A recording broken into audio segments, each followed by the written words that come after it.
Bonjour et bienvenue dans ce nouvel épisode de Pourquoi t'as fait ça. Je suis Jade, ton hôte, et aussi podcast stratégiste pour les entreprises à impact. Aujourd'hui, j'ai le plaisir de recevoir Lucas, dit Lucas le Rayonnant, coach en productivité douce. Un titre qui peut paraître paradoxal au premier abord, mais qui prend tout son sens quand on comprend l'approche de Lucas.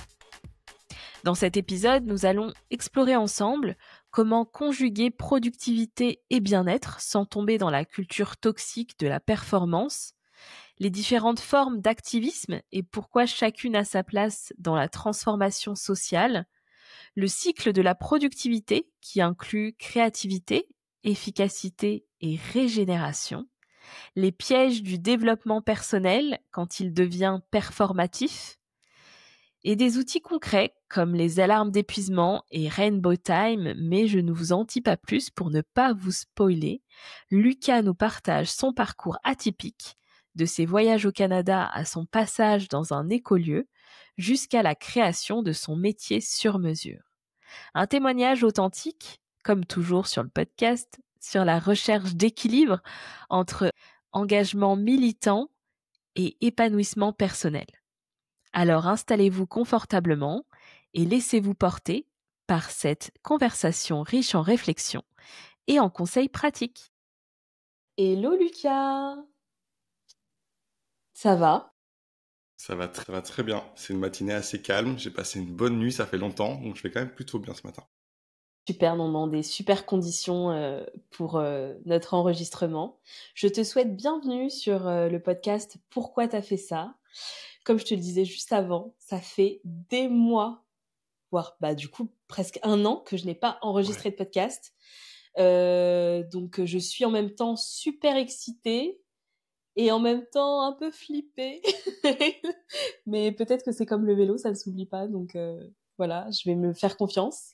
En tout cas, je suis ravie de te recevoir enfin parce que ça fait un an qu'on s'était dit qu'il fallait qu'on fasse un épisode de podcast ensemble. Je te remercie d'avoir accepté, même un an après, de venir sur le podcast. Et pour démarrer, je vais te demander de te présenter de la manière dont tu le souhaites. Pour me présenter, ce que j'aime faire, c'est parler de mon standpoint. Je sais pas comment on dit ça en français, mon point de vue, mon positionnement dans la société. Et ce que je vais faire, c'est que je vais me présenter en parlant de mon positionnement sur différents spectres dans la société. Donc déjà, je peux dire que j'ai 31 ans, j'ai été éduqué avec une éducation genrée au masculin toute ma vie. Je viens de Belgique. J'ai reçu une éducation classique où j'ai été à l'université, classe sociale moyenne, euh, puis aucun handicap visible ou invisible, pas de neuroatypie, pas de maladie chronique, un corps qui rentre dans les normes sociales de beauté.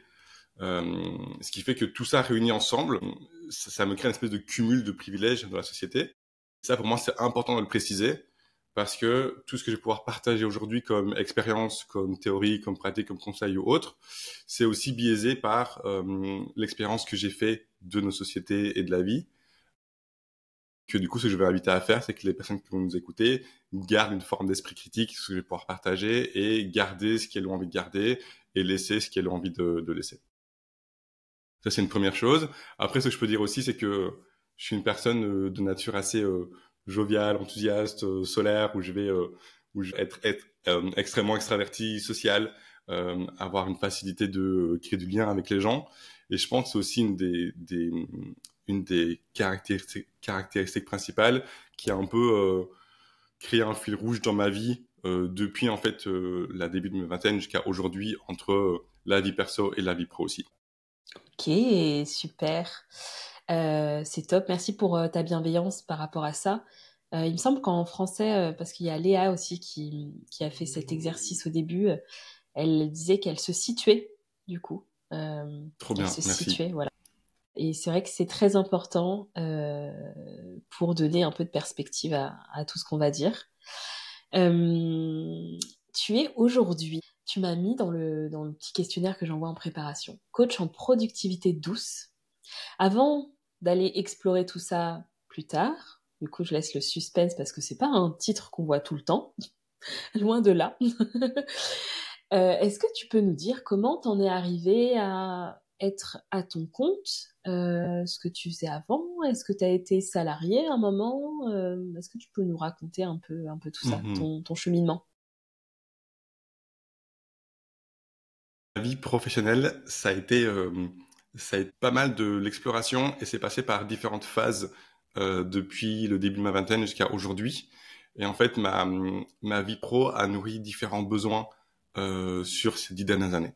Au tout début, début de la vingtaine, c'était uniquement le besoin de faire de l'argent parce que je voulais économiser pour commencer à voyager. Vraiment, j'ai eu un début de vingtaine, j'ai l'impression d'un récit classique de gens. En fait, c'est pas vrai, c'est un récit classique de gens privilégiés autour de moi, qui est tu finis tes études à l'université et après tu pars en voyage faire un espèce de tour du monde dans un pays ou quoi. Moi, c'était le Canada pour moi, par exemple. Donc, j'ai commencé à travailler, j'ai fait de l'Oreca pour avoir un peu d'argent et partir. Là, je suis parti et pendant mon voyage, le but des jobs que j'avais, c'était faire des économies par-ci par-là pour continuer à voyager. Donc, le seul but de ma sphère pro, c'était vraiment de faire de l'argent. Je suis revenu il y a environ 6 ans en Belgique. Et là, j'ai rejoint un écolieu dans lequel j'ai vécu pendant 2 ans. Et là, mon travail, ça a changé totalement. C'était plus du tout pour l'argent, c'était vraiment pour nourrir des valeurs et des besoins que j'avais de contribuer à des futurs souhaitables, à participer à des luttes écologiques et sociales. Et donc là, c'était que des métiers passion. Donc vraiment, j'y mettais tout mon cœur, toute mon âme. Je comptais plus mes heures. Et en fait, c'était que de la joie, c'était que des super belles relations sociales. Et j'apprenais beaucoup de choses. Et surtout, je sentais que je contribuais à quelque chose de plus grand que moi. Et c'était génial, ça m'a trop fait du bien. Et là, depuis, on va dire 1 an, 2 ans, je suis rebasculé sur autre chose où je me suis dit que les 5, 6 dernières années, j'ai fait beaucoup de écologie sociale. C'était des festivals sur la transition écologique, c'était des ASBL sur la transition écologique, c'était des assos sur des aides aux personnes en situation défavorable, etc., etc. J'ai fait beaucoup de ça. Et là, je suis reparti sur autre chose où je me suis dit, je veux que mon taf euh, évidemment, j'y sois bien et ça m'apporte de la joie, mais je veux plus prendre le risque de me mettre dedans et me dire mon taf, en fait, ça va nourrir toutes mes valeurs, tous mes besoins, et en fait, je vais changer le monde grâce à ça, parce que c'est un gros risque que si ça va pas, et ben en fait, moi, j'ai pas bien non plus, et je me crame et je m'épuise, et du coup, j'arrive pas à faire ce que je voulais à la base. Du coup, j'ai commencé un peu à décentrer le travail de ma vie, et je me suis dit, en fait, qu'est-ce que je vais faire aujourd'hui? C'est que je vais prendre ce qui est facile pour moi, ce qui contribue suffisamment au monde, ce qui me rend suffisamment en joie et ce qui m'apporte de la sécurité financière. Et en fait, j'ai pris de la facilitation, de la formation, du coaching, du bien-être et de l'organisation. J'ai mis tout ça ensemble et ça arrive à ce que je fais aujourd'hui, qui est la productivité douce. Excellent, excellent. Donc, avant d'aller sur ce que tu fais aujourd'hui, parce que c'était un sujet que je voulais aborder avec toi quand on en a parlé il y a 1 an, je voulais parler de ton côté militant. Et je voulais que tu puisses partager aux auditeurs une discussion qu'on a eue sur les différentes manières d'être militant. Oui. Et en fait, moi quelque chose qui m'a fait beaucoup de bien parce que j'avais cette image du militant qui va en manif, qui fait des grosses OP, et je me voyais pas dedans, et du coup je me dis, enfin il y avait cette petite culpabilisation en disant ouais non mais moi je me vois pas faire ça, donc du coup ben je suis pas, enfin je lutte pas pour les bonnes choses, j'arrive pas enfin je sers à rien en gros, c'est un peu le truc, je sers à rien. Et toi tu me disais qu'il y avait plusieurs formes de militantisme, et qu'elles se nourrissaient toutes en fait, qu'on avait besoin de toutes ces formes là. Est-ce que tu peux nous en parler? C'est vraiment un sujet qui me passionne. Moi, j'ai plutôt utilisé le mot activisme que militantisme, parce que pour moi, Ok. le militantisme, c'est déjà une sous-branche de l'activisme. Pour moi, l'activisme, c'est rien d'autre que de passer à l'action. Sauf qu'aujourd'hui, le mot action, on le voit comme étant une action physique. C'est pour ça qu'on a pensé au militantisme, aller en manif, aller bloquer des centrales ou autre chose, et du coup, utiliser le corps comme outil de résistance à une forme de destruction du vivant, des droits sociaux, etc. Ça, pour moi, ça rentre plus dans le militantisme. Mais l'activisme, c'est un terme parapluie qui reprend plein de façons de pouvoir se mettre en action pour protéger quelque chose qu'on veut protéger. Donc soit c'est pour empêcher une forme de destruction, soit c'est pour faire advenir quelque chose de meilleur dans le futur. Donc il y a deux formes de possibilités de passer à l'action. Soit on empêche une destruction, soit on fait fleurir un espèce de monde meilleur qui va arriver demain. Et dans cet activisme-là, en fait, il y a plein de façons de passer à l'action.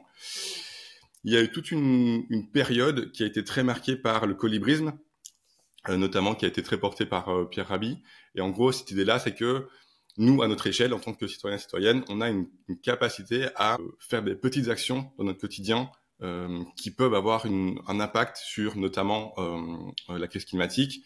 Et ça, c'est tellement qu'on les connaît tous et toutes ici. Le fait de fermer les lumières, fermer le robinet, de faire attention à son alimentation, comment on se déplace, etc.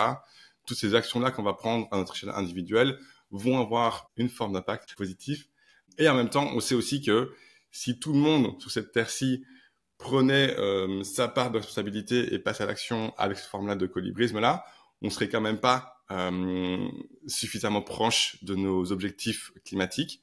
En fait, on serait à plus ou moins 20-25% des objectifs. Donc, on a vraiment une grosse marge. Le reste de la marge, en fait, c'est de l'action plus collective. Et là, notamment, on pourrait passer au militantisme parce que là, on va pouvoir faire des grosses actions à grosse échelle pour notamment aller interpeller des entreprises, des géants pétroliers et autres et autres. Donc le militantisme est vraiment important aussi. Et en fait, il n'y a pas que ces deux façons-là. Il n'y a pas que le colibrisme et le militantisme. Il y a aussi, par exemple, le lobbyisme.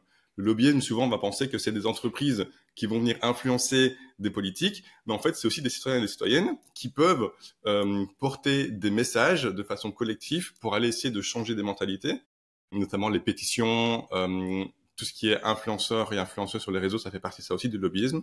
C'est comment tu fais porter des messages. Tu as une sous-branche de ça qui est tout ce qui est nouveaux récits, nouveaux imaginaires. Donc, c'est des personnes qui vont plutôt aller imaginer à quoi le monde de demain pourrait ressembler une fois qu'on aura corrigé, protégé, modifié des choses aujourd'hui, à quoi ça ressemblera demain en fait.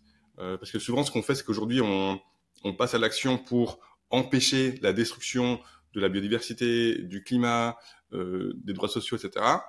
Mais on se pose souvent pas assez souvent la question de à quoi ça va ressembler après et le monde de demain. Ça c'est de nouveaux récits, de nouveaux imaginaires. T'as aussi tout ce qui est visionnaire, c'est aussi une sous-branche de tout ce plan-là, des gens qui vont beaucoup être dans la pensée, etc. T'as aussi des constructeurs, bâtisseurs qui vont plus dans la main, qui vont plus dans ce qu'on appelle l'adaptation radicale, qui vont vraiment se poser la question de, ok, si demain le niveau des océans monte de 1 mètre, il y a autant de kilomètres de zones côtières qui vont être submergées. Qu'est-ce qu'on fait concrètement? Comment on fait pour remonter les habitations, protéger les agricultures, etc., etc. Donc, des gens qui vont vraiment être dans la main, dans le concret.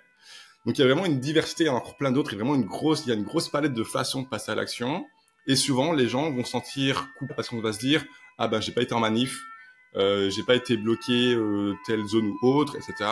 Parce qu'on voit beaucoup ça passer sur les réseaux. Alors qu'en fait, à notre échelle, en général, dès qu'on est sensibilisé au sujet, on passe déjà à l'action, juste parce qu'on incarne nos valeurs, on en parle à nos amis, on en parle pendant des repas de famille, on en parle sur les réseaux, et tout ça, c'est déjà de l'action, c'est déjà du militantisme. Merci beaucoup pour tout ça, c'est très riche, et je pense que ça peut inspirer les auditeurs et les auditrices à voir en quoi, et on peut les inviter d'ailleurs, à voir en quoi aujourd'hui, ce qu'ils ou elles font est une forme d'activisme. Et du coup, peut-être à venir nourrir ça et du coup à contribuer à notre échelle. Thomas Burbidge de Kaléidoscope Horizon me disait ton podcast, c'est une forme d'activisme où j'avais pas du tout mis ça, j'avais pas du tout mis ça sur ce pan-là. Donc, c'est intéressant de venir voir ce qu'on fait déjà et comment on peut nourrir ça en accord avec ce qu'on est et ce qu'on a envie de faire. Donc, merci beaucoup. Tu nous as dit que tu t'étais posé et que tu avais mis plein d'éléments qui, toi, te parlaient entre là où tu as des facilités à faire les choses, ce qui t'anime, etc., pour construire ton métier. La question, c'était comment tu as fait pour ne pas aller chercher dans ce qui existe déjà? Comment tu as fait pour te dire, bah non, en fait, je vais faire un puzzle et je vais créer mon métier, en fait. Parce que c'est dur enfin, moi, je suis quelqu'un d'influençable, de toute façon. J'ai toujours dit. Je suis quelqu'un d'influençable, du coup, je vais aller voir, ah, mais est-ce que ça existe, etc., etc. Et j'ai du mal à partir d'une feuille blanche, donc je voulais savoir comment toi, t'avais procédé. Je pense qu'il y a 3 grandes étapes sur comment est-ce que j'ai créé mon métier d'aujourd'hui. La première, c'est que j'ai commencé par m'inspirer d'autres personnes. Donc, j'ai pas commencé par la page blanche, par le puzzle tout à fait unique. Avant de faire ce que je fais aujourd'hui, je suis passé par, je pense, 6 mois de tests de différents métiers. J'ai fait facilitation pure, j'ai fait formation pure, j'ai fait aussi prof de yoga, parce que je viens de ce monde-là aussi. Et en fait, j'ai fait des trucs qui étaient déjà très connus. Et en fait, j'ai repris des recettes qui marchaient déjà. Et j'ai essayé ces recettes-là sur moi, qui n'ont pas marché. Donc déjà, j'ai commencé par ça. Donc j'ai commencé par des formes de tests, d'erreurs et d'apprentissage. Et heureusement, j'ai eu de la chance de pouvoir prendre le temps de tester ça parce que j'avais des aides, notamment de ma famille ou d'aide sociale pour me sécuriser financièrement. Sinon, j'aurais pas pu tester ça. Je serais passé dans le salariat directement. Mais heureusement, j'ai eu cette aide-là. Ensuite, j'ai commencé à vouloir créer mon propre modèle, mon propre métier. Et là, encore une fois, je suis pas parti directement dans l'originalité totale et le côté unique total. Donc, j'ai commencé en fait avec pas mal de sécurité en me disant en fait, c'est ok aussi de m'inspirer d'autres personnes. Moi aussi, en fait, je suis personne qui fait assez influençable et j'aime ça aujourd'hui. J'aime me dire que ma personnalité, dedans, il y a pas mal de choses que j'ai pris d'autres personnes. Pour moi, c'est vraiment ok. C'est une des beautés, des richesses qui fait qui on est. Et dans mon taf, c'était la même chose. Donc, j'ai vraiment commencé par de la simplicité où je me suis dit, je vais faire du Notion, un outil de prise de notes, d'organisation, de capture d'idées. Je vais commencer par ça. Je vais faire de la simplicité et juste, je vais créer des espaces de travail sur Notion pour d'autres freelances. Et ça existe déjà. En fait, j'ai rien inventé de nouveau. Juste, j'ai pris ce qui existait et juste, je me suis appliqué à moi. Ça, c'était le début de ce métier que j'allais commencer à créer et à puzzler. Et au fur et à mesure du temps, je me suis rendu compte que moi, ce qui me marquait fort, c'était mon côté activiste, engagé, politisé, mais aussi tout mon background dans le monde du bien-être. Et donc, j'ai décidé de ramener ça au fur et à mesure dans ce côté très cartésien, productivité, efficacité, outils que je commençais à créer sur Notion, et du coup ramener ce monde-là du bien-être politisé et activiste. Et donc, c'est là où j'ai commencé à réfléchir à tout ce qui est productivité douce, ce qu'on appelle aussi de la slow productivité, du slowprenariat, etc. Et au fur et à mesure, maintenant, enfin, au fur et à mesure, depuis août dernier, juillet dernier, en fait, je commence à parler de plus en plus de productivité douce, d'organisation, de bien-être au travail, plus que uniquement Notion et l'outil en lui-même. Donc en fait, ça a été une transformation au fur et à mesure. Je suis pas parti directement dans l'inconnu, hors de ma zone de confort, à inventer un truc de totalement nouveau. Je me suis dit, je commence par de la facilité, ce qui est connu, ce qui est facile, et au fur et à mesure, je vais intégrer mes pièces de puzzle à moi pour arriver aujourd'hui à un truc qui est quand même suffisamment marginalisé pour pas le voir partout sur les réseaux sociaux. Mais du coup, moi, je suis pas parti directement dans l'inconnu, j'ai commencé par la facilité. Super intéressant, ouais, ton exploration, super intéressant. Du coup, est-ce que tu peux nous définir ton métier, donc coach en productivité douce? Il y a deux pans à mon métier actuel. Le premier, c'est un côté qui va être plus cartésien, qui va être plus rationnel, terre à terre, opérationnel au jour le jour. C'est le côté Notion, qui est du coup un outil que j'utilise depuis 6 ans maintenant pour structurer tout mon business, mais aussi ma vie perso en vrai. Parce que je suis du genre à avoir beaucoup d'idées qui fusent quotidiennement. Et on est certainement beaucoup ici, toi et moi, les gens qui nous écoutent, à avoir ce genre de profil-là. Et j'avais besoin de quelque part où je puisse juste déposer mes idées au fur et à mesure et puis travailler dessus si j'en ai besoin. Donc au début, c'était des carnets de papier ou mon application Notes sur mon téléphone. Et en fait, très vite, j'étais limité parce que soit je perdais mes informations, soit j'arrivais pas à les retrouver au bon moment ou j'arrivais pas à les capturer suffisamment rapidement. Et donc j'ai commencé à découvrir Notion, qui était assez révélateur pour moi parce qu'il convenait bien à ma façon de travailler et à mon cerveau. J'ai commencé à l'utiliser et après 6 ans, aujourd'hui, je me rends compte que mon Notion, il m'aide en fait littéralement tous les jours, depuis ma liste de courses à faire jusqu'à comment je gère mes missions clientes. Donc vraiment, ça me sert pour une grosse partie de ma vie et de mon quotidien. Ça, c'est une partie de mon taf, c'est vraiment la partie plus cartésienne, rationnelle, etc. Après, j'ai une autre partie de ma vie, de mon taf, pardon, qui est la partie plus se reconnecter à soi, aux autres, au côté du coup activiste, au côté engagé, politisé, mais aussi bien-être.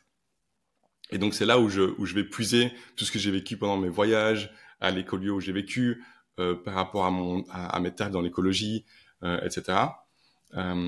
Et donc ça, je le ramène pour venir en fait adoucir le premier côté qui est très le côté start-up, efficacité, productivité. On va y aller à fond, on va faire de l'argent et on va être des bons petits moutons de la société.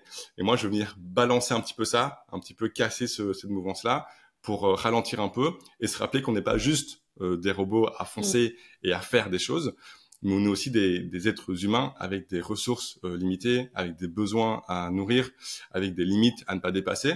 Et quand je prends en compte ce système-là de Lucas et je le combine avec mon côté plus rationnel, cartésien, etc., bah, ça crée un écosystème que je veux respecter. Et c'est là où j'ai commencé à réfléchir à la productivité douce, parce que je veux plus choisir entre le Lucas qui aime la productivité, l'efficacité, y aller à fond, avoir plein d'idées, faire plein de choses, et le Lucas qui aime bien ralentir, plus être à l'intérieur, s'écouter, être dans l'intuition.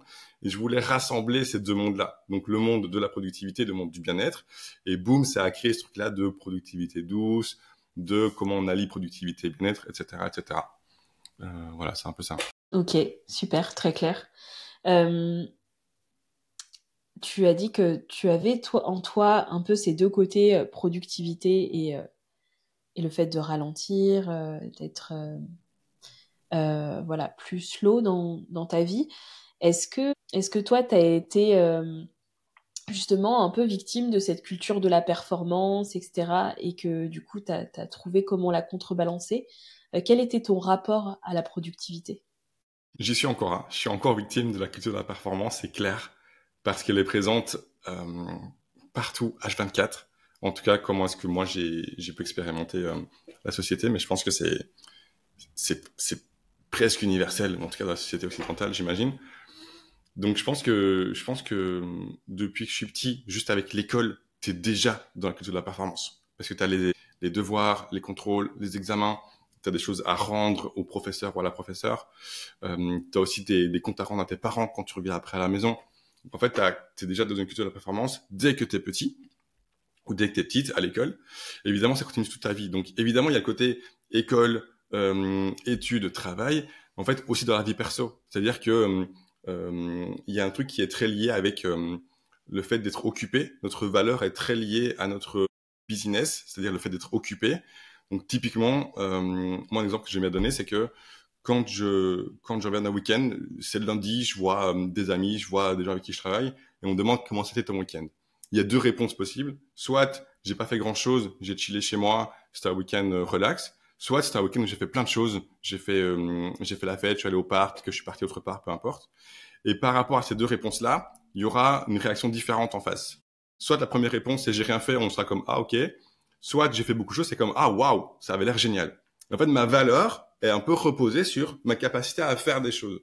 Et donc même dans le privé, quand je remplis pas mon agenda et que je fais pas grand chose, ma valeur dans la société va être un petit peu diminuée. Et si c'est bien rempli, que je fais plein de choses, que je vois plein de gens, que je fais plein d'activités, ma valeur va être un peu augmentée. Donc ma performance et ma capacité à être productif ou productive dans ma vie privée a aussi un impact. Et en effet, moi, je l'ai vécu de ouf parce que en plus, je suis extraverti et social. Et en fait, mes interactions avec les gens vont beaucoup déterminer comment je vais me sentir. Et donc, plus je vais avoir en face des réactions positives sur ce que j'ai fait dans ma semaine, plus je vais bien me sentir. Donc, cette culture de la perf m'a vraiment beaucoup impacté dans ma vie parce que du coup, ça m'a aussi poussé à faire encore et encore plus pour être bien perçu par les autres. Ce qui a évidemment conduit à des formes de fatigue, d'épuisement où je me suis cramé. Il y a vraiment des années où j'en pouvais plus. En fait, je faisais juste trop de choses. Je prenais le train tous les 2-3 jours et toutes mes soirées étaient prises. toutes mes journées étaient prises, tous mes week-ends aussi, et j'avais plus vraiment le temps pour me poser, me reposer. Et cette année, c'est revenu encore me chercher. Début d'année, j'ai eu mon anniversaire, et en fait, pendant 2 mois, j'ai commencé à voir beaucoup de monde, faire beaucoup d'activités, à sortir, à aller beaucoup au parc, à faire des événements avec des amis, etc. Trop bien, on s'amuse de ouf, mais du coup, j'avais plus beaucoup de temps pour moi, pour me reposer, pour me calmer, pour bien dormir, pour savourer des moments d'ennui, de vide, de calme. Donc c'est venu beaucoup me travailler. Et au travail, il y a eu 2 grands moments. Il y avait le moment où je devais travailler pour avoir de l'argent. Et donc là, c'était que de la performance pour être bien vu par les supérieurs, pour avoir suffisamment d'argent ou de promotion. Mais aussi dans les métiers passion. Ça, souvent, on l'oublie. Les métiers passion, les métiers assez engagés, politisés, militantistes, où on va vraiment se battre pour soit d'autres personnes, soit pour l'environnement. Souvent, on va plus compter nos heures. Parce qu'en fait, ce qui est mis en premier, c'est à quel point est-ce qu'on va aider les autres. Et donc, on pense plus à s'aider soi-même. On va s'oublier nos limites, nos besoins, nos ressources. Et on va que aller dans la performance. Même si c'est pas une performance qui est la même que dans le monde des startups ou entreprises, ça reste une performance parce qu'on va bosser 40, 50, 60 heures par semaine, enchaîner les réunions, enchaîner les actions, enchaîner les projets pour pouvoir aider, soutenir, contribuer à un avenir souhaitable. Et vraiment, on va totalement s'oublier soi-même. Et c'est pour ça que le niveau de burn-out dans les métiers engagés, j'ai pas des chiffres, mais de mon expérience à moi, est très, très élevé. Dans chaque assoce, entreprise, collectif engagé dans lequel j'ai été, partout il y avait des burn-out. C'était généralisé partout. Et donc ça, pour moi, c'est aussi un des risques de la culture de la perf que j'ai vécu moi aussi d'ailleurs. Et le système que tu t'es créé, il te permet du coup de sortir de cette productivité toxique? Alors, je sais pas si j'en suis sorti à 100%. Tout ce que je sais, c'est que j'ai bien plus conscience aujourd'hui de ce qui se passe quand je suis dedans. Ok. Parce qu'en fait, je suis OK d'être productif. Je suis OK d'avoir des moments où, en fait, je mets de côté le côté où je vais vouloir prendre soin de moi, etc. Et des moments où je vais vouloir être absolument dans la productivité, l'efficacité. C'est aussi utile, en fait. Il y a des moments où j'ai besoin de ça, où j'ai besoin de faire appel à ma capacité à être productif, à être efficace. Mais du coup, ce que j'ai mis en place, c'est plein de petites habitudes, des rituels, des routines qui permettent de me faire savoir à quel moment est-ce que je vais passer la zone rouge, qui est le moment de bascule entre OK, là, je suis suffisamment productif, à je passe dans la productivité toxique et je suis capable de ne plus penser à moi et de m'épuiser, de me fatiguer, potentiellement arriver à un burn-out. Ça me parle beaucoup ce que tu dis. J'ai fait un burn-out 2023. Et j'avais justement une question pour toi parce que je faisais énormément de choses. J'avais des super longues journées, etc. Et d'ailleurs, c'était valorisé, comme tu le dis, hein. C'est souvent ce qui est valorisé par les autres, c'est-à-dire que, oh là là, tout ce que tu fais. Et puis, ça vient aussi nourrir le fait d'en faire encore plus, en fait. Ça vient te galvaniser en mode, mais oui, c'est clair, trop bien, je vais faire encore plein de choses. Et au final, quand j'ai dû ralentir, que mon corps m'a forcé à ralentir, là, j'ai vécu l'année dernière où j'avais une version réduite de mon business. J'ai fait parfois plus que ce que je faisais quand j'avais l'impression d'en faire des tonnes. Et du coup, je me dis que c'est important peut-être de redéfinir ce qu'est la productivité, parce que des fois, on pense qu'on est productif parce qu'on fait plein de choses. Et au final, en fait, quand je suis venue comparer les résultats, je fais non mais attends, là, j'étais chill, j'ai travaillé 2 jours dans la semaine et j'ai fait ça de CA où j'ai signé tant de clients, alors que l'année d'avant, genre, je travaillais tous les jours, même le week-end, et en fait, j'arrivais pas à ces résultats-là, quoi. Trop d'accord. Ça fait aussi écho parce que il y a un peu plus d'1 an, j'ai aussi fait mon premier burn-out de ma vie. C'est aussi une des raisons pourquoi je suis là aujourd'hui et que je parle de ce dont je parle. Et en fait, pour moi, il y a 2 angles de réponse que je peux t'apporter ici pour parler de la productivité, la définir. La première, c'est se rappeler que selon moi, et c'est ça que moi j'ai vécu et que j'entends chez toi aussi, c'est que la productivité, c'est un peu un serpent qui se mange la queue. Quand tu commences à être davantage productive, tu as deux choses qui peuvent arriver. Soit tu as, comme tu dis, des journées plus longues, tu vas faire plus de choses, ça va être bien vu par la société, du coup tu vas être galvanisé, tu vas vouloir encore en faire plus, donc tu vas encore augmenter ta productivité, encore faire plus de choses, encore rallonger tes journées. Donc en fait, tu fais toujours. Ou alors, tu vas augmenter tes journées, faire plus de choses, tu vas commencer à être stressé, anxieuse, tu vas commencer à être fatigué.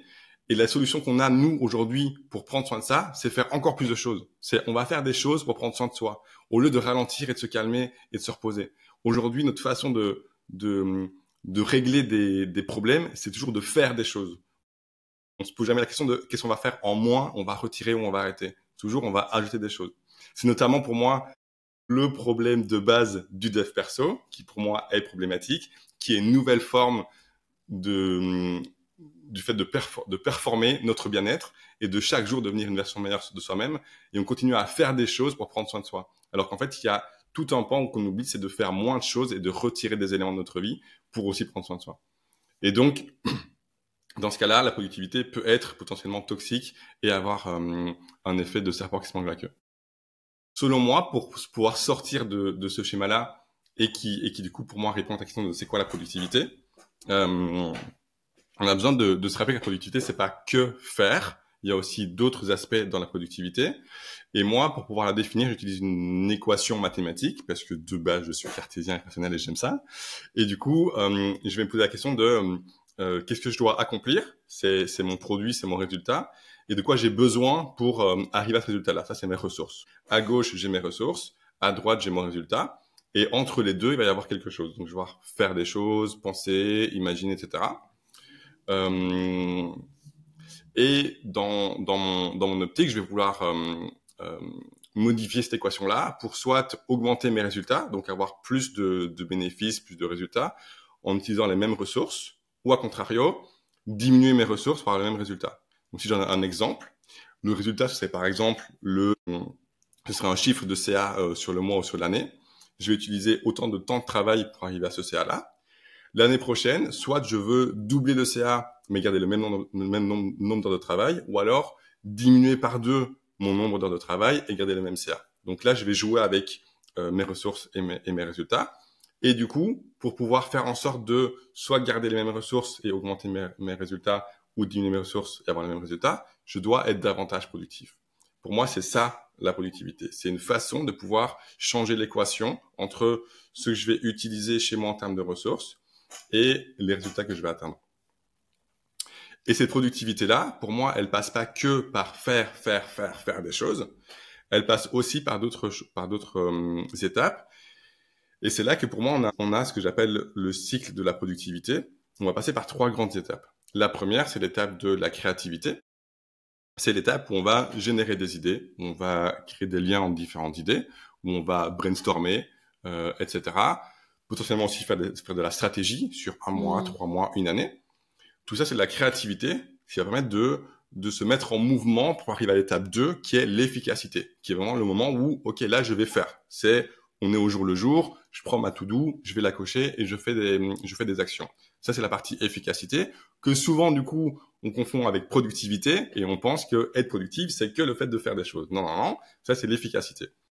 Une fois qu'on a fait des choses et qu'on a utilisé notre jus de productivité, on a besoin de se régénérer, donc de se reposer et de se régénérer. Ça, c'est la 3e partie du cycle. C'est la partie où on va se dire, ok, là, je vais un peu me calmer, je vais un peu me reposer, je vais laisser mon cerveau en off, mon corps en off, et on va prendre du temps pour un petit peu recharger les batteries, pour repartir après dans la créativité et régénérer des idées.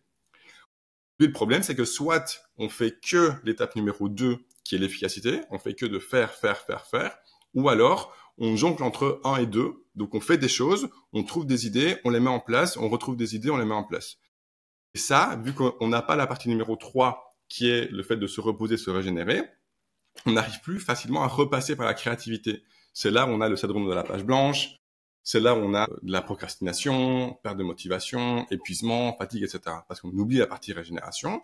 Ce qui nous fait dire que être productive, c'est aussi se reposer. Et se reposer, c'est aussi être productive. Et ça, souvent, on l'oublie Et du coup, on se sent coupable quand on prend une pause dans la journée, quand on prend des vacances, quand on est malade et qu'on n'arrive pas à bosser, etc. Mais en fait, ça, c'est aussi être productif. Si tu veux atteindre tes résultats avec tes ressources actuelles, tu as aussi besoin de te régénérer, de te reposer. Trop, trop, trop vrai. Et j'ai encore ce truc, parce que ça m'est arrivé hier, où donc j'ai un bébé, donc mes nuits sont hachées. Et en fait, j'avais prévu ma to-do parce que ça y est, enfin là depuis 2 semaines, elle a la crèche et tout, donc j'ai du temps. Et j'ai pas pu la faire parce qu'il y a un moment, vers 11h, je suis tombée de fatigue et j'ai dormi 2 heures. Et en me réveillant, j'avais toujours ce petit truc de culpabilité. J'ai pas fait, machin. Et en même temps, je me disais, mais non, mais c'est que t'en avais besoin. Il y a ce petit truc toujours parce qu'en fait, c'est comme ça qu'on a été éduqués, en vrai. Donc, du coup, c'est difficile à nous sortir de là. Et je pense que c'est bien que des personnes comme toi le rappellent en communiquant, etc. Parce que ça vient nous dire, attention, en fait, là, si j'ai besoin de dormir, j'ai besoin de dormir, j'ai besoin de me reposer. Exactement. Et puis, je serai en meilleur état, en meilleure forme pour continuer ce que j'ai à faire. Carrément. Et puis, en plus, pour la partie créativité, je l'ai expérimenté aussi. Quand tu es fatigué, quand tu es à bout, toute ta créativité, elle est en PLS, quoi. Tu n'arrives pas à imaginer des choses, etc. Mais oui, totalement. Et ça me fait penser à quelque chose quand tu me partages, tu sais, le fait de prendre des pauses et de se fatiguer. Cette troisième partie-là de la régénération du repos, évidemment, elle sera pas accessible de la même façon par rapport à qui tu es et ta réalité. Là, tu m'en parles, toi, t'es maman, tes nuits sont hachées. Moi, j'ai pas d'enfant, donc en fait, j'ai une facilité j'ai pas d'enfant, je suis pas dans une relation. Je vis avec personne, j'ai pas d'animaux. En fait, moi, j'ai une facilité à pouvoir, quand j'ai envie, prendre une pause, faire une sieste et bien me reposer.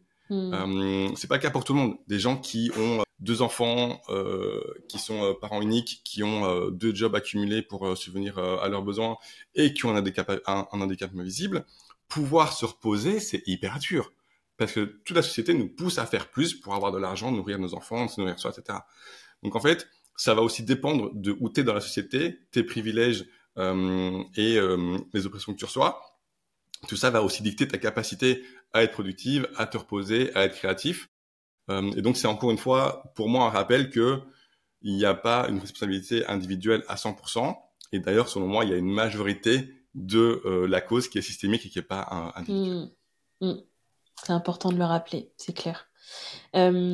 Pour que les auditeurs et les auditrices un peu se projettent dans à quoi ressemble ton accompagnement, comment tu travailles avec tes clientes, est-ce que tu peux peut-être nous donner des exemples de problématiques avec lesquelles tes clients et tes clientes viennent et comment tu y réponds? Pour l'instant, dans mon accompagnement, c'est principalement du Notion. Donc, c'est plus sur LinkedIn que je vais aller partager des astuces sur comment faire la productivité douce, allier productivité et bien-être. Jusqu'à aujourd'hui, à chaque fois que des gens viennent me voir, il y a un peu des grandes similitudes qui se présentent en termes de problématiques et de besoins. L'une d'entre elles, c'est tout ce qui est lié aux idées qu'on a. J'en parlais au début d'épisode. On a souvent des profils qui ont plein d'idées à la seconde et souvent plein d'idées géniales, un peu miraculeuses qui vont changer notre vie, changer le monde. Et du coup, il y a quelque chose en termes de charge mentale d'accumuler ces idées-là dans sa tête et de forme de frustration de ne pas pouvoir les mettre en place. Et donc, ça, c'est encore une fois, pour moi, une des injonctions dans notre culture de la performance et de la productivité toxique, qui est on doit lancer des projets, avoir des grandes ambitions, avoir des idées brillantes et pouvoir en parler et les finaliser et les faire aboutir pour qu'on puisse présenter des choses incroyables, genre faire un TEDx, faire un livre, avoir X abonnés sur LinkedIn, etc., etc. Et en fait, pouvoir montrer des choses qu'on a faites, c'est une forme, encore une fois, de valorisation de la société. Et donc, ce que je travaille avec mes clients et mes clientes, c'est un système de capture d'idées qui vont me permettre, en fait, de pouvoir déposer rapidement leurs idées quelque part Premier avantage, c'est de pouvoir libérer l'espace mental après. Une fois que c'est déposé, on n'y pense plus, on peut faire autre chose à côté. C'est aussi un système qui va permettre de capturer rapidement une idée, donc seulement en quelques clics ou en quelques secondes / minutes. Donc on prend pas trop de temps pour, à ce moment-ci, y réfléchir et commencer à travailler sur l'idée. On va faire ce qui est prioritaire d'abord, juste on va venir à déposer. Et ensuite, il y a un système de tri, d'organisation qui permet en fait de faire ressortir l'idée au bon moment. Pour pouvoir travailler dessus quand ce sera le bon moment pour nous. Donc pas là maintenant où c'est notre flow, où on a un temps limité pour faire notre to-do, mais plutôt quand on aura le temps un peu plus tard après. Et ce qui nous aide particulièrement en fait d'attendre avant de commencer à travailler sur une idée, sur un projet, c'est que souvent ce qui arrive, c'est que après une semaine, 2 semaines, 1 mois, 2 mois, 3 mois, on se rend compte que finalement c'était pas soit si prioritaire, soit si joyeux, soit si utile. Et en fait, l'idée, on peut la mettre de côté parce qu'on a pris le temps de se reposer et de comprendre qu'en fait, c'était pas le projet incroyable, quoi. Alors que si on avait commencé directement et qu'on n'aurait pas pris le temps de se rendre compte que c'était pas un truc si important pour nous, on aurait travaillé dessus en plus de tout le reste de notre activité professionnelle. Et en fait, c'est juste une activité, un projet en plus qui est pas si utile, pas si joyeux pour nous, et pourtant on le fait quand même. Et du coup, on prend plus le temps de se poser la question de est-ce que c'est vraiment utile pour moi, est-ce que c'est vraiment joyeux ou non. Et le fait de pouvoir capturer ces idées, les laisser un peu dormir, revenir dessus après, on peut faire un tri plus juste sur qu'est-ce qui est vraiment utile, prioritaire, joyeux pour moi ou non. Vraiment le drame de ma vie, ça. Bah oui. On est Genre, j'ai 10 000 idées et je fais, je vais faire ça. Et je le fais et tout. Et je fais, ah mais mince, je devais chercher des clients. Oui, c'est exactement ça. Et parce que là, oui, je parlais de gros projets, mais ça peut être des petites choses au quotidien. Ça peut être, j'ai une super idée de publication, je vais l'écrire maintenant. Mais en fait, non, tu peux juste la capturer, la mettre quelque part, en 2-3 notes, et après l'écrire plus tard. Oui, moi, ça m'arrive vraiment très régulièrement. Et moi, ce qui m'a aidé ces derniers mois, c'est en fait d'apprendre à dire non. Et en fait, j'ai distribué des noms à des gens et distribué des noms à moi et à mes projets en me disant, là, je vais me focus sur seulement un seul projet, qui était du coup de lancer mon activité sur Notion. Je fais que ça, tout le reste, et j'avais une liste de dizaines de projets que je voulais lancer avec des gens ou tout seul. J'ai dit non à tout, j'ai fait que du Notion. Du coup, en effet, ça m'a un petit peu limité, ça m'a un peu frustré. Mais en même temps, quel point j'ai de la disponibilité pour Notion et que du coup, mon activité a fait un jump très rapidement en très peu de temps parce que j'avais toutes mes ressources dédiées uniquement à ça. Ça m'a beaucoup aidé. Du coup, savoir dire non à des projets, c'est un peu frustrant sur le moment même, mais pour moi, sur le long terme, c'est vraiment aidant. Et là, maintenant, j'arrive au moment où mon activité tourne assez bien, que je peux relancer d'autres projets. Donc, je commence à faire rentrer certains projets au fur et à mesure, surtout ceux qui m'amènent plus de joie, qui sont utiles et prioritaires, au fur et à mesure. Et du coup, ça me permet de pas me cramer et de faire des choses qui sont assez bien rythmées par rapport à mon énergie du moment. Et ça, c'est un des gros éléments, je pense, par rapport aux gens qui ont un profil comme toi et moi. Une deuxième chose, c'est, il y a beaucoup de personnes qui viennent souvent me demander comment est-ce que je sais le moment où je suis épuisé, je suis fatigué, et comment savoir en fait à quel moment je dois me stopper ou ralentir. Parce que moi, je parle de jongler entre productivité et bien-être, de jongler entre être efficace et se reposer, créatif, efficacité et régénération. Ouais, mais du coup, comment est-ce que je sais le moment où en fait là, je suis en train de basculer de l'autre côté? Et moi, pour ça, du coup, j'ai 2 outils que j'utilise et que je partage avec mes clients et mes clientes. Le premier, c'est les alarmes d'épuisement, et le deuxième, c'est les Rainbow Time. Je vais expliquer tout ça. Les alarmes d'épuisement, c'est une liste de cases à cocher. Moi, je prends une routine en général 1 fois par semaine et je vais aller cocher ces cases-là.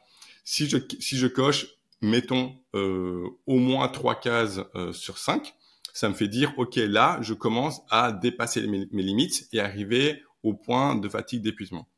Pour faire cette liste-là, parce que moi, ça fait des années que je travaille dessus, du coup, j'ai des listes très claires. Mais pour travailler là-dessus, on peut se poser quelques questions. Par exemple, quand je suis épuisé ou fortement fatigué, qu'est-ce que j'arrive plus du tout à faire? Ou au contraire, qu'est-ce que je fais de façon automatique? Chez moi, par exemple, quand je suis très fatigué, je vais commencer à ghoster mes amis sur WhatsApp. J'arrive plus à répondre aux gens. Et en fait, j'ai des listes de notifications qui s'allongent, 10, 15, 20 personnes, et juste je les ghost pendant des jours, voire des semaines, parce que j'ai plus cette énergie-là sociale. Je vais avoir un sommeil qui va être très, très déréglé. Je vais dormir plus tard que d'habitude. Le matin, je vais être très fatigué. Et je vais plus réussir à me faire des plats équilibrés en termes de nutrition. Je vais faire des trucs assez rapides, tout préparé, etc. Et en fait, j'ai des choses que je fais automatiquement ou que je fais plus quand je suis fatigué. Ça me donne des indications sur quels sont les moments où je vais commencer à passer sur la partie où je vais basculer vers la partie fatigue, épuisement, etc. Et donc, j'ai une liste de cases à cocher, de petits indicateurs qui me font dire, OK, si j'en coche au moins 3, là, fais attention, tu commences à être fatigué. Donc ça, c'est mes alarmes d'épuisement. C'est des petites alarmes qui vont venir sonner de temps en temps pour me dire, OK, là, attention. Deuxième chose, c'est une fois que j'ai passé cette bascule-là, ou alors avant, en termes de prévention, si je veux pas passer cette bascule-là, je vais mettre en place, je vais activer ce que j'appelle des rainbow time, donc des temps arc-en-ciel, parce que j'aime beaucoup les arc-en-ciel, les licornes. Ça va être des activités que je vais faire, qui vont demander très peu de temps et très peu de motivation, et qui vont suffisamment m'amener de la joie pour me régénérer, des petits coups de boost de joie ou de repos.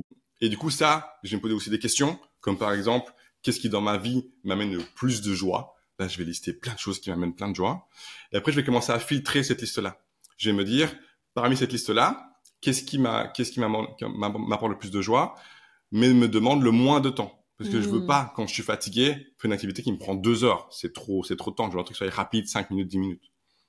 Et parmi cette liste-là, qu'est-ce qui m'amène le plus de joie et qui me demande très peu de motivation à enclencher? Parce que je veux pas aussi, quand je suis fatigué, devoir faire un truc qui va demander plein de motivation, faire mon sac, prendre les transports pendant 1 heure, etc. C'est trop de motivation à enclencher. Du coup, je vais filtrer toute ma liste de ce qui m'apporte de la joie et je vais la filtrer par qu'est-ce qui me demande peu de temps et peu de motivation. Et de tout ça, je vais tirer 5, 6, 7 choses qui vont devenir mes rainbow time, mes temps arc-en-ciel, que je vais pouvoir utiliser pour me reposer, me régénérer, me donner de la joie quand je vais commencer à être fatigué. Et ça, c'est un système que tu mets en place avec alarme d'épuisement pour savoir quand est-ce que je vais m'épuiser, rainbow time pour me régénérer, que tu mets en place pour pouvoir en fait prendre soin de toi sur le long terme et pouvoir mieux gérer tes pics d'énergie, tes ups and downs, et moins faire des pics énormes comme ça sur tes journées, tes semaines, tes mois. C'est super intéressant, merci de partager ça, parce qu'en plus la manière dont tu l'as partagé, c'est des choses dont on peut s'emparer et essayer de mettre en place de notre côté en autonomie. Oui. Et merci pour ça. Et en plus, c'est quelque chose de super concret, parce que c'est vrai que on est sur oui, quand on est épuisé, on se pose pas en fait sur vraiment, mais quels sont les signes, comment je peux faire, etc. Et là, au moins, on est dans un truc super concret et activable, donc non, c'est top. Là, oui, c'est vrai qu'on a une vision, je pense, un peu plus claire de comment t'accompagnes tes clients et tes clientes. Il y a un élément dont je voulais parler, c'est parce que j'ai vu ton espace Notion qui est magnifique. Et pourtant, je ne suis pas pro Notion. Moi, je suis Asana. C'est vrai, ça. C'est vrai. On a eu des discussions. Moi, je suis Asana et je te fais rager avec mes licornes qui traversent mon écran quand je coche des cases. Je suis très, très jaloux de ça. Très jaloux. Ton espace Notion est ultra gamifié. Et je voulais que tu nous parles de ça, parce que c'est vrai que voilà, tout doux et tout, des fois on a des outils, on sait que c'est efficace, mais qu'est-ce que c'est chiant en fait, et du coup au bout d'un moment t'es là, t'es motivé, tu le remplis et tout. Puis après 2 semaines, 3 semaines, tu le remplis plus parce que ça te saoule en fait. Si on prend l'outil du CRM, si t'as pas mis en place un minimum de trucs un peu chouettes dans ton CRM, tu ne vas pas le remplir. Exact. Donc pourquoi déjà, c'est quoi ton rapport avec la gamification, comment ça t'est venu et tout, et puis est-ce que tu peux nous donner des exemples de ce que t'as gamifié et pourquoi tu le fais? Yes, trop bien. Donc en effet, ici on parle de notions, mais ça s'applique à n'importe quel outil. Et en fait, même c'est plus large que juste l'outil. En fait, ça parle de système d'organisation, qui est pas juste un outil, c'est aussi des comportements, c'est des routines, ton environnement, c'est plein de choses qui rentrent dedans. Et donc il y a plein de composants en système d'organisation, notamment la structure, la fluidité, la facilité d'utiliser, la capacité qu'il a à t'aider à passer à l'action, la capacité qu'il a à t'aider à te reposer, te régénérer, te préserver, etc. Enfin, il y a plein de composants dedans. Et notamment, un de ces composants-là, pour moi, c'est l'enthousiasme. J'ai besoin que mon système d'orga puisse m'aider à être enthousiaste et m'aider à, quand j'arrive le matin et que je commence à bosser, j'ai déjà un peu le smile. Même si ça va pas arriver à chaque fois. En tout cas, ça va m'y aider. Et parmi ces composants-là, enthousiasme, pour moi, il y a la partie gamification. Il n'y a pas que ça. Il y a aussi, par exemple, mettre une musique d'ambiance, avoir un bel espace de travail. Là, par exemple, j'ai des plantes tout autour de moi. Donc, en fait, c'est très joli à voir. Tout ça participe à l'enthousiasme. Et notamment, il y a la partie gamification qui, pour moi, vient un peu toucher à ce côté-là, enfant, jeu, aventure, qui est une super façon de se motiver. Quand tu explores le côté de la motivation et comment te motiver, le jeu est une super façon de se motiver. Un exemple tout simple que j'ai pour ça, moi, ça me demande zéro motivation de mettre dans mon canapé, de prendre mon téléphone et de commencer à scroller. Ça demande zéro motivation, c'est une forme de jeu. Et pareil, quand j'étais plus jeune, ouvrir ma console et jouer à un jeu vidéo, ça demande zéro motivation. Ou quand j'étais tout petit, aller dehors jouer au foot avec des amis, c'était zéro motivation. Donc vraiment, jouer, ça demande peu de motivation. Et quand je suis devant mon écran et que je veux commencer à travailler, je veux me motiver. Et pouvoir jouer, ça rentre dedans aussi. Et du coup, gamifier, ça rentre là-dedans aussi. Donc pour moi, c'est hyper important d'avoir ce côté-là jouette, aventure, et de pas me dire je vais juste arriver un lundi au travail et en fait me faire chier toute ma semaine. Je suis pas venu au monde pour me faire chier, je suis venu pour m'amuser. Donc je veux du jeu dans mon activité pro aussi. Et surtout, en fait, je vois pas trop pourquoi est-ce qu'on devrait séparer le côté s'amuser, enthousiasme, jeu et le monde du business et du travail où on est très sérieuse, très à bien s'habiller, etc., à bien se comporter. Les deux peuvent aller ensemble selon moi. Évidemment, c'est plus simple quand tu es freelance, mais en tout cas, c'est très important pour moi. Et du coup, de mon côté, dans mon espace Notion, vu que c'est vraiment avec ça que je travaille au quotidien, il y a des barres de progression qui me montrent à quel point j'ai avancé sur une mission cliente ou sur un projet business perso. J'ai des petits boutons sur lesquels j'appuie pour faire changer l'état de une publication, de un objectif du mois, etc. J'ai une façon pour les objectifs de mes mois ou de mes trimestres de m'amuser. Par exemple, quand je vais nommer l'objectif, au lieu de dire ce mois-ci, je vais faire 3000 de CA, c'est un peu chiant pour moi. Je vais plutôt dire tel un pirate, je vais aller collecter 3000 pièces d'or dans les océans de la prospection, etc. Et en fait, je vais romantiser un peu tout ça. Je vais utiliser beaucoup d'images aussi, beaucoup de couleurs, beaucoup d'illustrations pour rendre mon espace un peu mignon. Moi, j'aime beaucoup l'univers kawaii, l'univers animé, l'univers Ghibli. Et en fait, du coup, je m'amuse avec des couleurs comme ça, des couleurs pastel, avec des petits bonhommes qui sont un peu bisounours, mignons, mais en même temps un petit peu monstres. Je m'amuse beaucoup avec ça.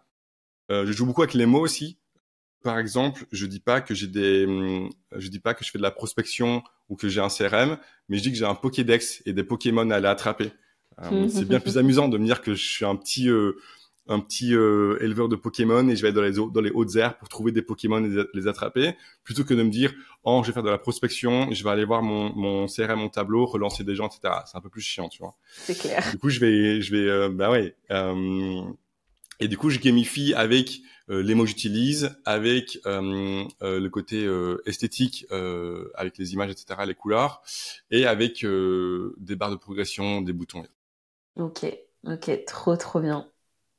Est-ce que, par rapport à tout ce qu'on s'est dit, est-ce qu'il y a un sujet qu'on a passé à la trappe et un message que tu veux ajouter? Il y a un truc qui me vient là. On en a parlé un tout petit peu. On a parlé du dev perso, mais très peu. Et pour moi, c'est vraiment un sujet en fait qui est presque au cœur de mon message par rapport à la productivité et le bien-être.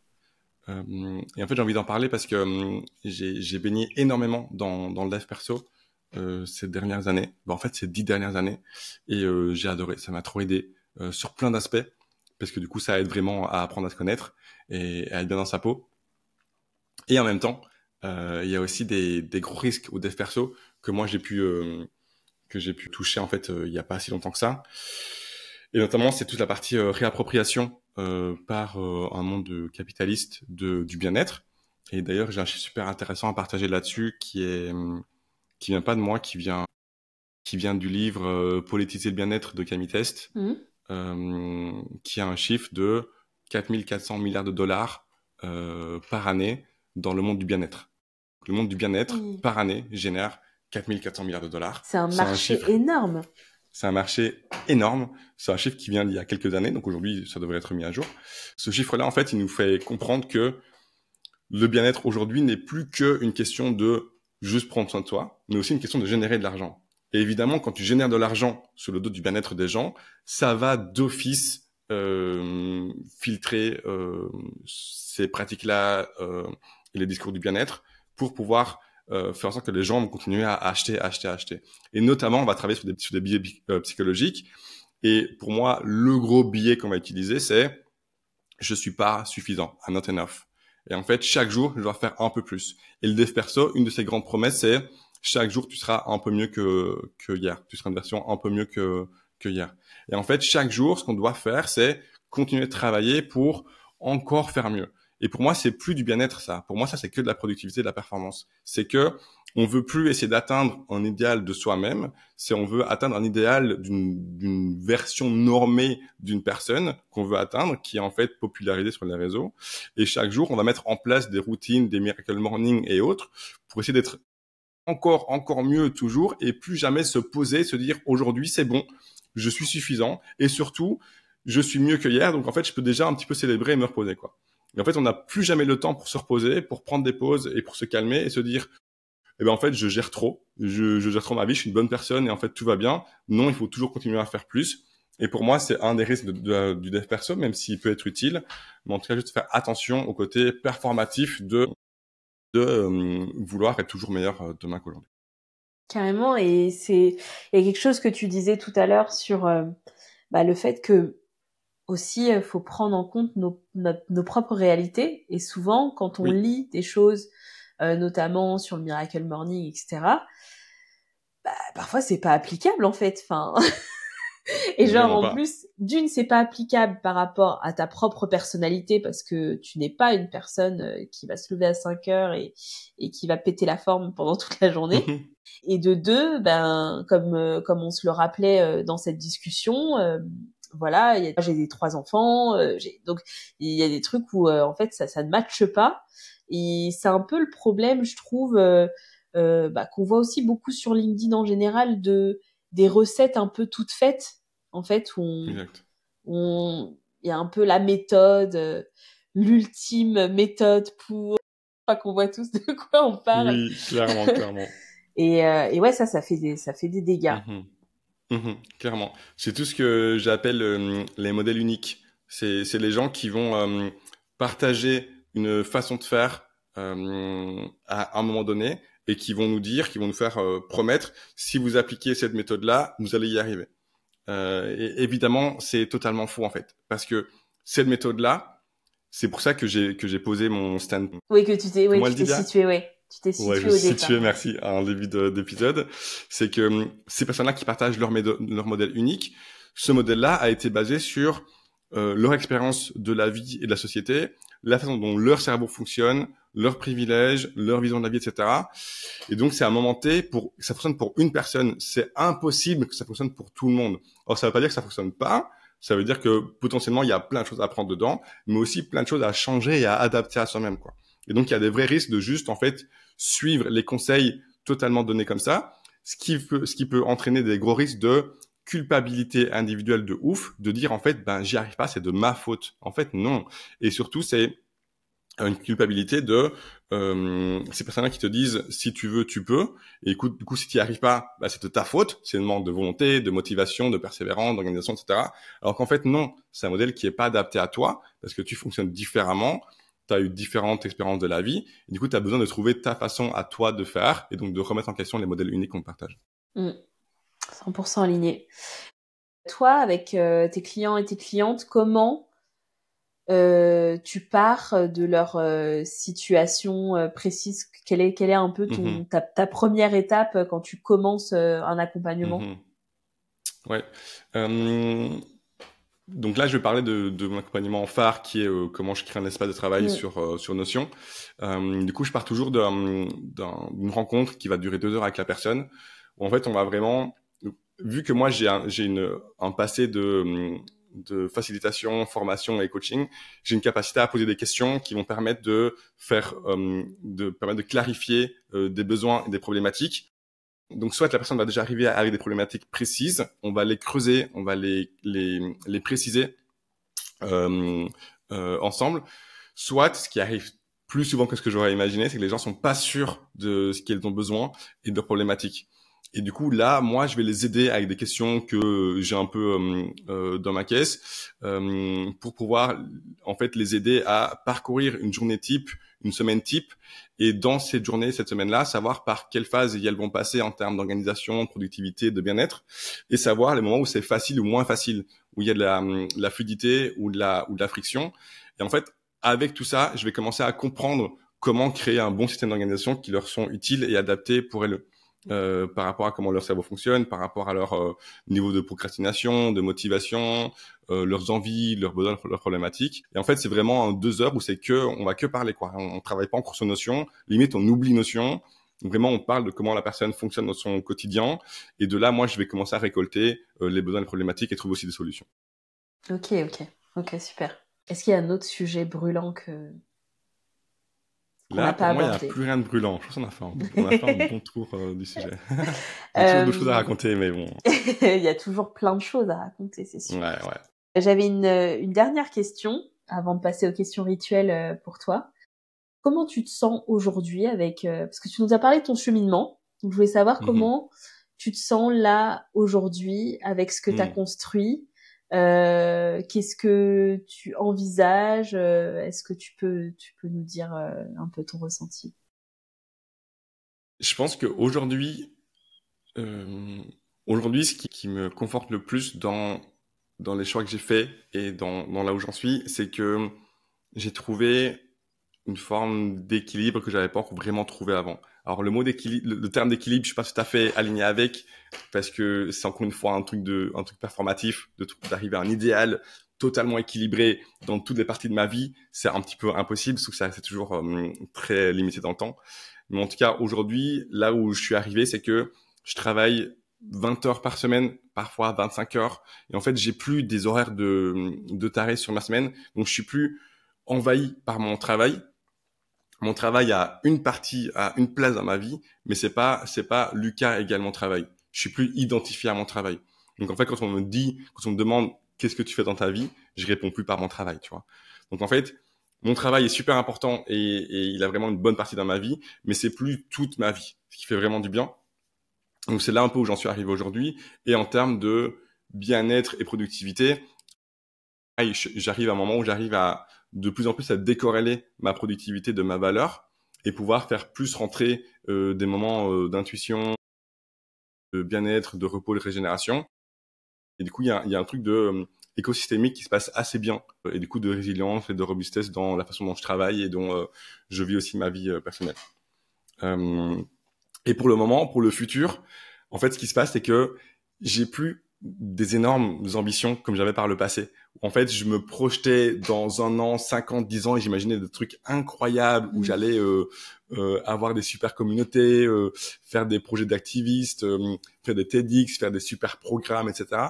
C'est plus trop le cas. Alors, j'ai encore des idées, des projets. Là, j'aimerais bien lancer un programme où je fasse plus que de l'individuel, je fasse du collectif et je parle pas que de notions, mais en général de système d'organisation et de bien-être. Ça, c'est sûr, ça va arriver. Mais là, j'ai plus de deadline. Avant, c'était dans les 6 mois, je vais lancer ça, je vais commencer ma partie de ma stratégie de lancement, etc. Mais non, c'est plus trop le cas. Aujourd'hui, ce que je fais, c'est que je kiffe ce que j'ai pour le moment. Et en fait, j'attends de voir le moment où j'aurai l'énergie pour lancer autre chose et où vraiment ça va être le bon moment. Plutôt que de me forcer là maintenant, de me dire, là, je mets une ligne d'arrivée et du coup, je vais forcer ça. Je vais plutôt me dire à quel moment j'ai les ressources. Une fois que je les ai, je peux enclencher quelque chose. Et ça, je pense que ça m'aide beaucoup de plus trop avoir des espèces d'ambitions énormes, des visions sur 5 ans qui sont hyper chargées. Et en fait, je revois ça un peu à la baisse. Et en fait, je suis plus dans la facilité, dans la légèreté, ce qui permet de encore plus être disponible aujourd'hui pour mon activité et mes clientes. Trop bien. Merci pour ton partage. Donc les 2 dernières questions du podcast, c'est passé super vite. Hein. J'ai regardé l'heure, j'ai fait d'accord, ok. Est-ce que tu as des ressources à partager aux auditeurs et aux auditrices? Oui, j'ai 2 ressources, c'est 2 livres que j'ai lus ces dernières années. Le premier, c'est un livre qui s'appelle En finir avec la productivité de Laetitia Vito. C'est une critique féministe de la productivité. Donc c'est hyper intéressant parce que ça vient prendre cette notion de la productivité dans la société et dans l'individuel. Et aussi, ça fait une rétrospective dans l'histoire de la productivité. Et ça vient en fait critiquer cette notion-là de productivité avec des liens notamment féministes, ce qui est vraiment hyper intéressant. Le deuxième, c'est le livre de Camille Test qui s'appelle Politiser le bien-être. Donc là, c'est du côté bien-être, pas productivité. Où là, elle fait un peu la même chose. Elle vient prendre cet empire du bien-être et elle vient le décortiquer et le mettre en lien avec des notions politisées, sociétales.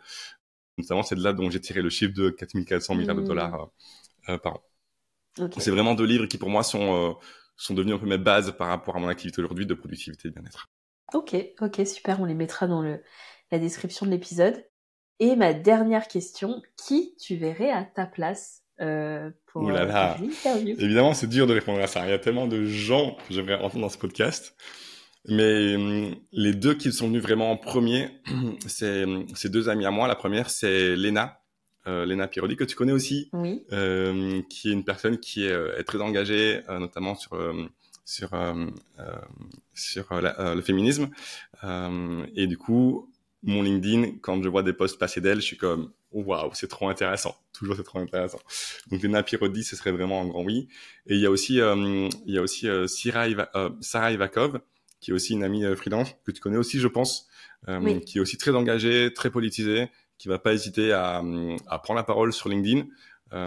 Et donc, c'est 2 personnes qui pour moi sont intéressantes à avoir parce que elles sont aussi freelance, donc elles ont le même statut que nous et le même quotidien, mais vont pas hésiter à politiser leur contenu, à être engagées, à porter leur voix et à essayer de faire changer des grandes normes sociétales. Et donc, ça fait vraiment plaisir de voir des personnes freelance, entrepreneuses, engagées, qui font sortir un peu les cases, quoi. Super, trop bien. Je vais rajouter ça à ma liste d'invités et du coup elles seront invitées de ta part. À chaque fois je fais un petit mail avec Génial, qui vous a invité. Mais on arrive à la fin. C'est passé super vite, c'était super intéressant. Oui. Je pense que il y a eu un mélange avec des réflexions, des choses plus actionnables, etc. Donc c'était super riche. Donc je te remercie vraiment 1000 fois pour ça. J'ai passé un super moment.